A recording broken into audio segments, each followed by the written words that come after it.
CADV Storytelling mempersembahkan sebuah karya besar dari S.H. Mintarja dengan judul Mata Air di Bayangan Bukit. Cerita ini mengisahkan pertarungan antara kebaikan dan kejahatan yang erat menjadi satu dengan kemunafikan, dibungkus dengan cerita-cerita silat yang menegangkan. Latar cerita tersebut tak jauh dari sejarah kerajaan-kerajaan di masa silam. Selamat menikmati.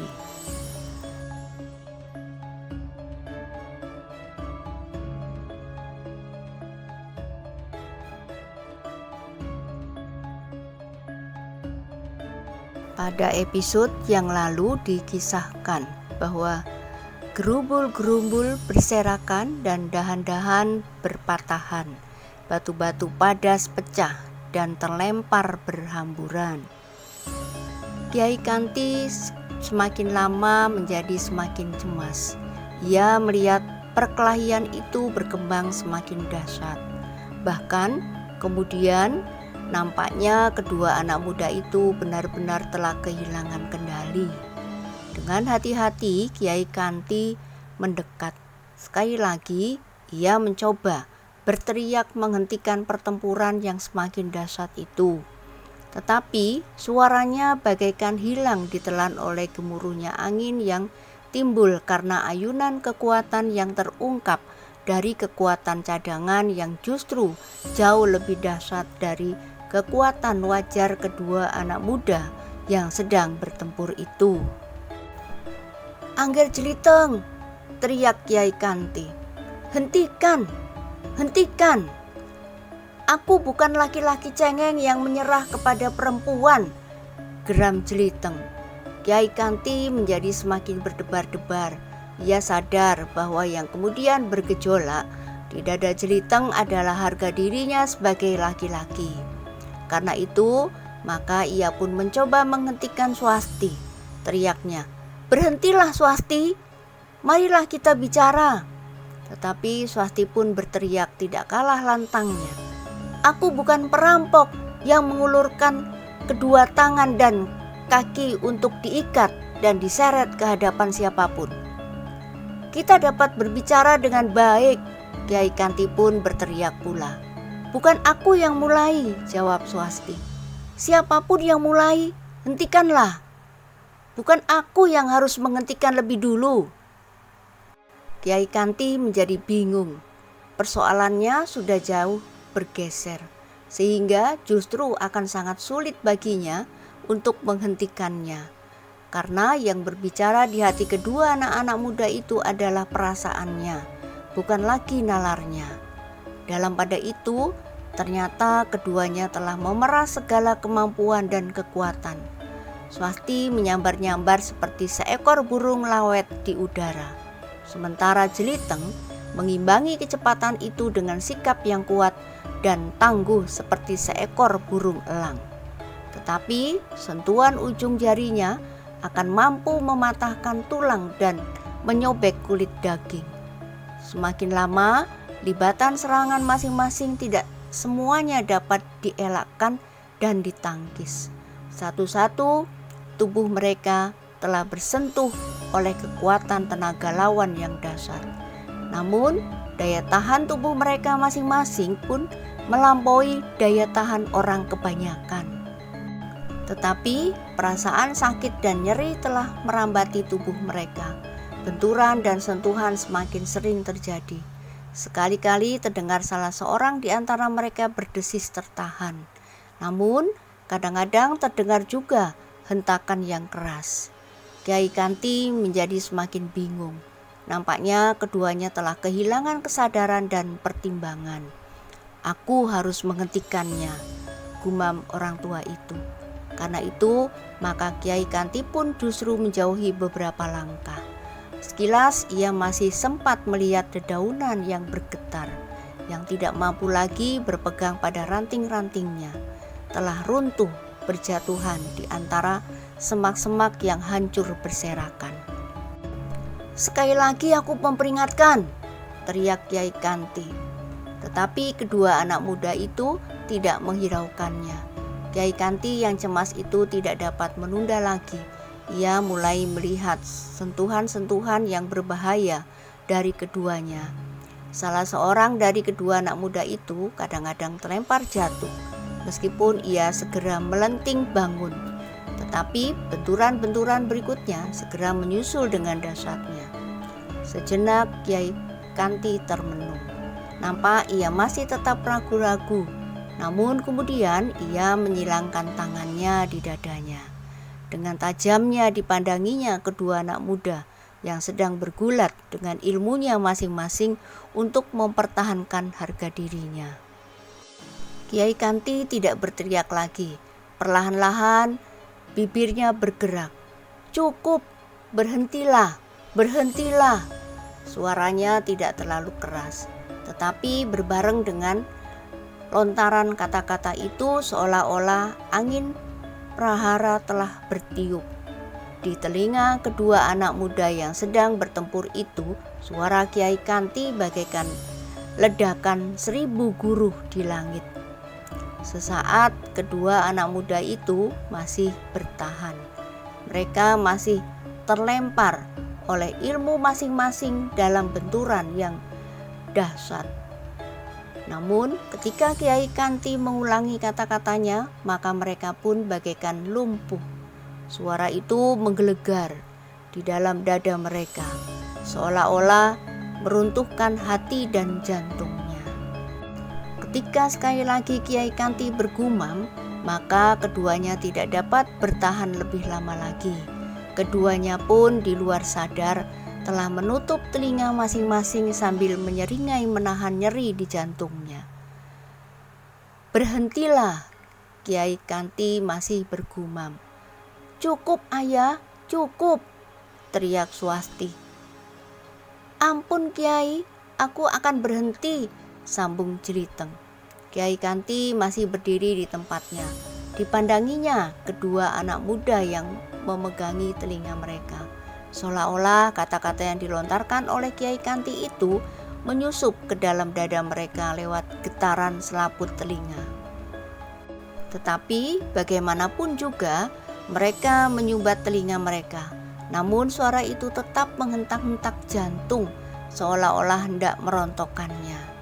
Namun perlahan-lahan hentakan suara yang bergulung-gulung di dalam dada bagaikan amuk prahara itu semakin mereda, semakin lama menjadi semakin lunak dan seolah-olah lenyap di telan kesepian. Kembali hutan di lereng gunung itu menjadi senyap. Yang terdengar kemudian adalah gemerisik air dari belumbang yang berair melimpah, disisipi oleh desir angin lembut di dedaunan. "Angger Jeliteng," terdengar suara Kiai Kanti dengan nada dalam. Suara wajarnya, "Aku tidak mempunyai cara lain untuk menghentikan kalian yang seolah-olah menjadi wuruh karena terlalu banyak minum toa. Kalian seolah-olah tidak mendengar suaraku lagi, atau kalian benar-benar telah kehilangan nalar. Angger Jeliteng tersinggung karena kau seorang laki-laki, sedang lawanmu adalah seorang perempuan. Sedangkan Swasti tersinggung karena kau akan ditangkap dan dibawa menghadap Ki Buyut Lumban Wetan atau Lumban Kulon." Kedua anak muda itu kemudian duduk terpekur. Ternyata perkelahian yang baru saja berakhir itu telah menghisap sebagian besar tenaga mereka. Tenaga wajar dan tenaga yang tersimpan di dalam diri sebagai tenaga cadangan, sehingga keduanya menjadi sangat letih. Nafas mereka berkejaran bagaikan berebut dahulu lewat di lubang hidung. Dengan susah payah mereka mencoba mengendalikan pernafasan mereka dan menguasai keletihan yang terjadi pada tubuh masing-masing. "Yang ingin aku tanyakan, apakah yang kau dapatkan dengan perkelahian itu?" "Harga diri." Kedua anak muda itu masih duduk terpekur. Tetapi perlahan-lahan pernafasan mereka menjadi semakin teratur. "Kiai," berkata Jeliteng kemudian, "aku mohon maaf. Semula aku sama sekali tidak ingin berkelahi karena harga diri. Aku sebenarnya ingin menjajaki siapakah sebenarnya Kiai Kanti. Tetapi yang berhadapan dengan aku kemudian ternyata adalah Swasti. Kiai Kanti mengangguk-angguk. Katanya, "Kau tidak mengatakan demikian, sehingga Swastilah yang mula-mula tampil. Tetapi jika memang benar-benar kau kendaki ingin menjajaki dan mengetahui siapakah sebenarnya aku dengan caramu, Ger, marilah. Kau tidak akan lagi dibayangi oleh harga diri karena kau seorang laki-laki. Mungkin yang akan membayangi kemudian adalah karena kau masih muda, sehingga sepantasnya lah bahwa kau harus dapat mengalahkan orang tua. Apakah begitu?" "Tidak, Kiai, aku tidak akan berani lagi melakukannya. Aku sudah dapat mengetahui dengan bekal ilmuku yang sedikit. Jika aku tidak dapat melampaui kemampuan Swasti, serta jika isi dadaku bagaikan rontok mendengar suara Kiai, apakah aku masih akan mencoba menjajaki kemampuan Kiai?" "Mungkin saja, Ger. Mungkin kau menganggap bahwa dengan demikian kau akan mengetahui perguruan manakah yang sedang kau hadapi. Seperti aku kini mengetahui bahwa aku sedang berhadapan dengan perguruan Risang Alit." "Kiai?" Jeliteng terkejut, sehingga ia bergeser selangkah. "Dari mana Kiai mengetahui?" Kiai Kanti tersenyum. Ia pun kemudian duduk pula bersama kedua anak muda yang kelelahan itu. Di hadapannya, bara perapian telah padam dan berserakan. Tangan Kiai Kanti yang sudah mulai dilukisi dengan kerut-kerut tahun itu pun kemudian mengumpulkan beberapa potong dahan dan sisa-sisa bara yang masih hangat. Perapian ini padam karena tanah dan padas yang berserakan oleh kaki kalian yang sedang berkelahi tanpa pengendalian diri. Jeliteng dan Swasti tidak menyaut. Sejenak Kiai Kanti sibuk dengan dahan-dahan yang tinggal sepotong-potong sisa api. Dikumpulkannya lah sisa api itu di atas bekas perapian yang hangat. "Apakah Kiai akan menyalakan perapian itu? Sebentar lagi fajar akan menyingsing," bertanya Jeliteng. "Dinginnya bukan main. Angger yang baru saja berkelahi mungkin tidak merasa dinginnya udara. Apakah Kiai membawa titikan?" bertanya Jeliteng pula. "Biarlah aku saja yang menyalakan." Kiai Kanti tidak menjawab. Namun Jeliteng dan Swasti melihat orang tua itu menggeserkan dahan-dahan kering itu dengan tangannya. Sejenak kemudian Jeliteng sekali lagi tersentak. Ia melihat bara mulai memerah di hadapannya. Di antara dahan-dahan kayu sisa perapian itu. Siapakah sebenarnya orang tua ini? Pertanyaan itu bergetar di hatinya. Sejak semula ia memang ingin memastikan apakah sudah sepantasnya ia berada di bawah pengaruh wibawanya. Namun kini Jeliteng jadi yakin bahwa ia memang sudah seharusnya menghormati orang tua itu seperti gurunya sendiri. Apalagi karena orang tua itu telah mengetahui bahwa ia berasal dari ilmu keturunan yang diwariskan oleh perguruan Risang Alit. "Kiai," Jeliteng pun kemudian bertanya dengan nada yang dalam. "Pertanyaanku semula belum Kiai jawab. Dari mana Kiai mengetahui bahwa aku adalah pewaris ilmu dari perguruan Risang Alit?" "Ah, kau masih pura-pura tidak tahu, Ger. Bukankah kau sudah melepaskan hampir semua unsur gerak dari perguruanmu?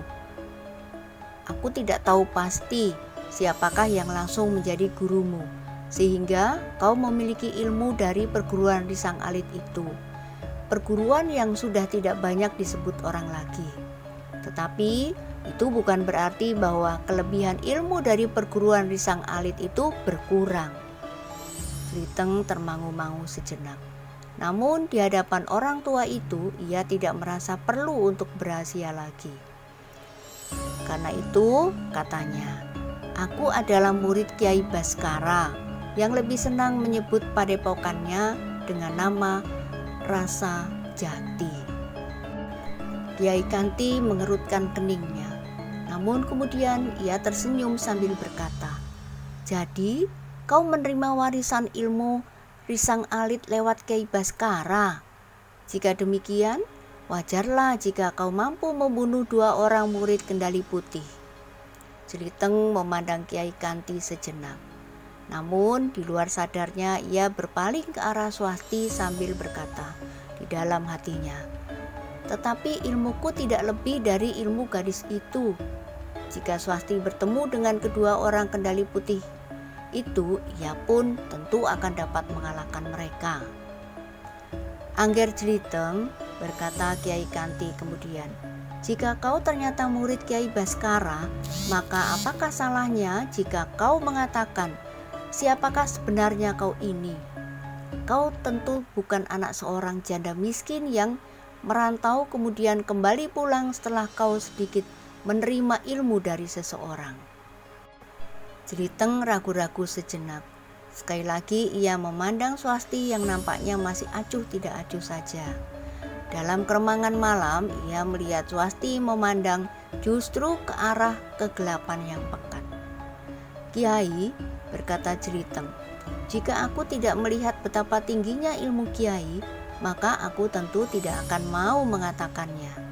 Meskipun aku pernah juga menyebut namaku, tetapi di hadapan orang-orang Kendali Putih yang aku yakin akan dapat aku selesaikan itu.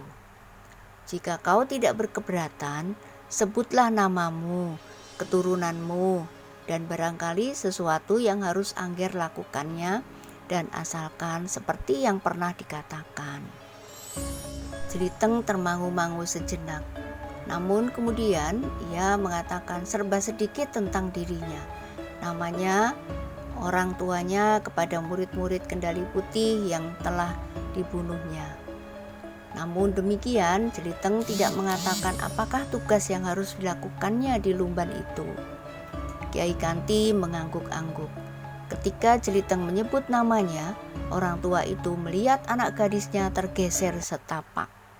Agaknya nama itu telah menarik perhatiannya, tetapi sejenak kemudian pandangannya telah terlempar kembali ke gelapnya di hutan itu. Kiai Kanti menarik nafas dalam-dalam. Katanya dalam hatinya, "Swasti adalah gadis yang sangat angkuh, tetapi agaknya sikapnya yang berlebihan itu disebabkan oleh perasaan rendah diri menghadapi seseorang yang meskipun seorang yang sederhana pula seperti Jeliteng." Namun Kiai Kanti tidak dapat menyalahkan anak gadisnya. Ia memang melihat pakaian yang melekat pada anak gadisnya yang meningkat dewasa, sehingga ia tidak akan dapat berbangga dengan perkembangan wadaknya sebagai seorang gadis remaja. Itulah agaknya yang telah membuatnya menjadi seorang gadis yang mudah tersinggung, menuruti perasaan rendah dirinya dengan sikap yang keras dan harga diri yang berlebih-lebihan. Kasihan anakku itu. Tiba-tiba saja perasaan ibanya telah melonjak di dalam hatinya. Aku akan berusaha agar ia dapat hidup seperti gadis-gadis sebayanya, bergaul dengan kawan-kawannya dan bekerja bersama-sama di sawah atau di ladang, ikut serta dalam kesibukan peralatan bersama kawan-kawan gadis yang lain dan ikut berdesak-desakan menonton wayang beber atau pertunjukan tari, berlari-larian bersama gadis-gadis sebayanya di pematang di saat padi sedang berbunga, serta mencuci pakaian di sungai sambil berdendang. Kiai Kanti menarik nafas dalam-dalam. Swasti tidak pernah terlibat dalam nafas kehidupan sewajarnya. Sekali-sekali ia bergaul juga dengan gadis-gadis padukuhan yang lenyap dilanda banjir bandang dan gempa bumi serta tertimbun tanah longsor itu. Tetapi hanya sesaat-saat, karena hidupnya sebagian besar telah dirampas oleh sebuah sanggar untuk menekuni olah kanuragan. Swasti berhasil menjadi seorang gadis yang luar biasa. Ia dapat mengimbangi seorang anak muda dari perguruan yang pernah menggemparkan seluruh Majapahit. Perguruan yang dipimpin oleh Risang Alit yang mempunyai ciri yang khusus lewat seorang yang mengagumkan pula, Kiai Baskara.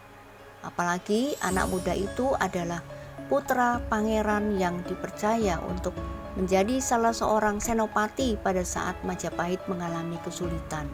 Namun ia telah gugur di medan perang, berkata Kiai Kanti di dalam hatinya. Namun kemudian tapi Swasti menjadi besar dengan sifat-sifatnya yang khusus pula. Ia merasa rendah diri di hadapan kawan-kawannya dan apalagi di hadapan anak-anak muda. Untuk mengisi perasaan itu, ia menjadi cepat tersinggung dan keras hati. Sementara itu, Jeliteng sendiri menjadi termangu-mangu. Ia menunggu apa yang akan dilakukan oleh Kiai Kanti setelah orang tua itu mendengar cerita tentang dirinya. Angger, berkata Kiai Kanti, aku percaya sepenuhnya apa yang Angger ceritakan itu. Aku melihat kejujuran memancar di sorot mata Angger. Selebihnya, meskipun Angger tidak mengatakannya, aku dapat meraba apakah yang harus Angger lakukan di sini. Tidak ada yang harus aku lakukan, Kiai. Aku memang seorang perantau yang senang menjelajahi desa, gunung, dan ngarai. Tetapi Kiai Kanti justru tersenyum.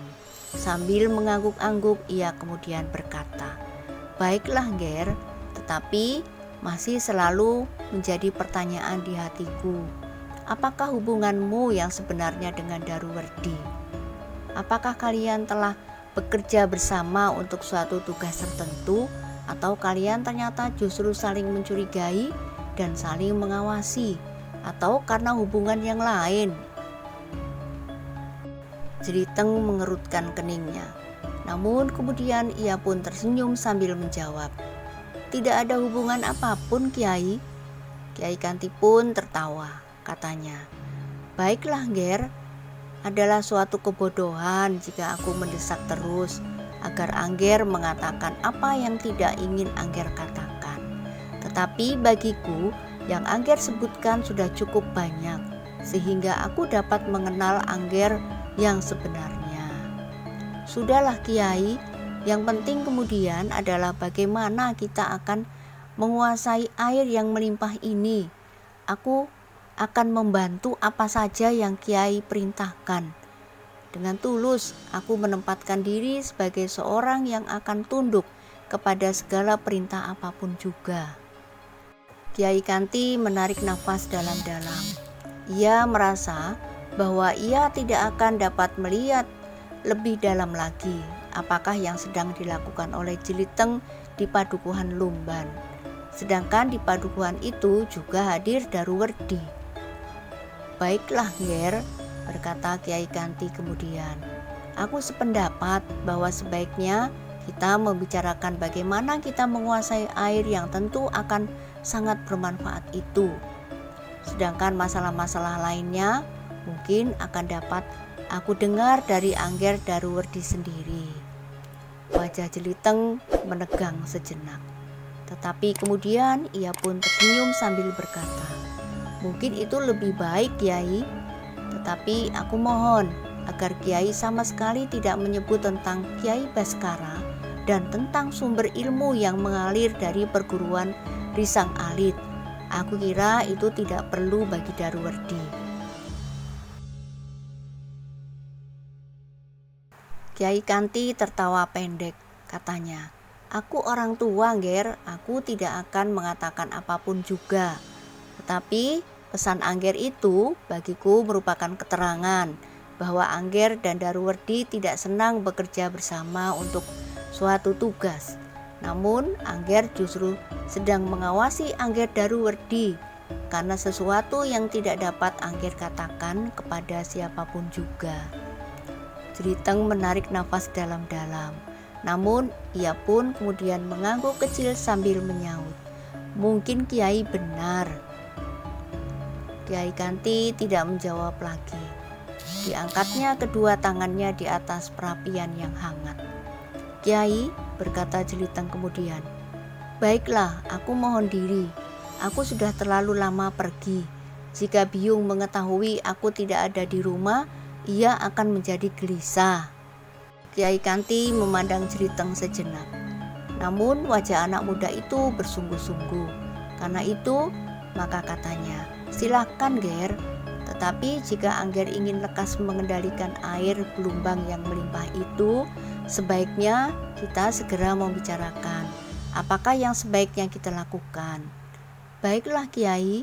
Tentu Kiai tidak akan betah tinggal di sini tanpa berbuat sesuatu." "Itu sudah aku kendaki, Ger. Aku akan melakukan apa saja, tetapi adalah lebih baik jika yang aku lakukan itu berguna bukan hanya bagi aku dan anakku sendiri." Ya, Kiai, aku mengerti," saut Jeliteng cepat.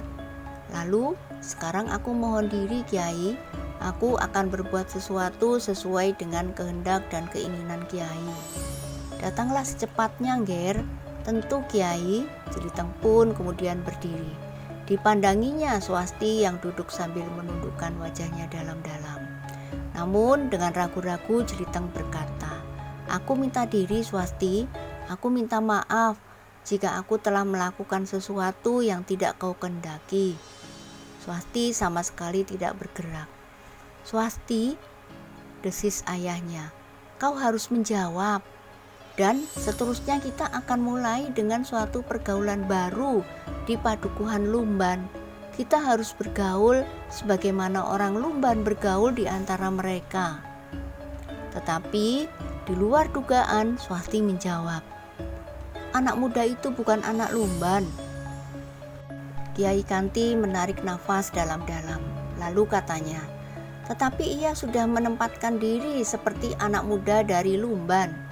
Swasti terdiam, tetapi terdengar nafasnya mengalir semakin cepat, seperti pada saat-saat ia memusatkan ilmunya di dalam pertempuran yang dahsyat. Sebenarnya lah terjadi ketegangan di dalam jiwa gadis itu. Ia mencoba untuk mengerti keterangan ayahnya bahwa ia harus mulai dengan tata pergaulan baru.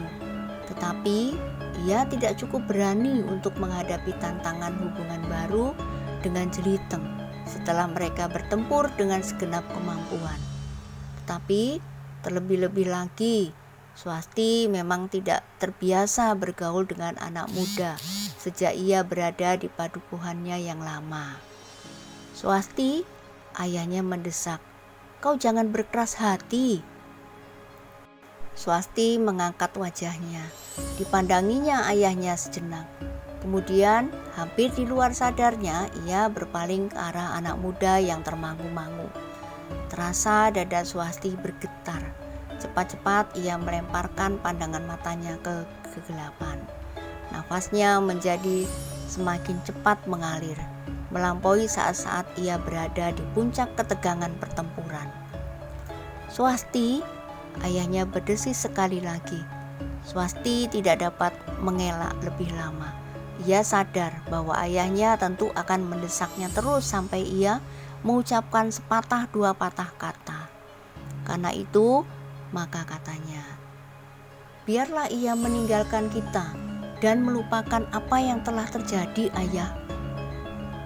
Nah, bagaimanakah kisah selanjutnya?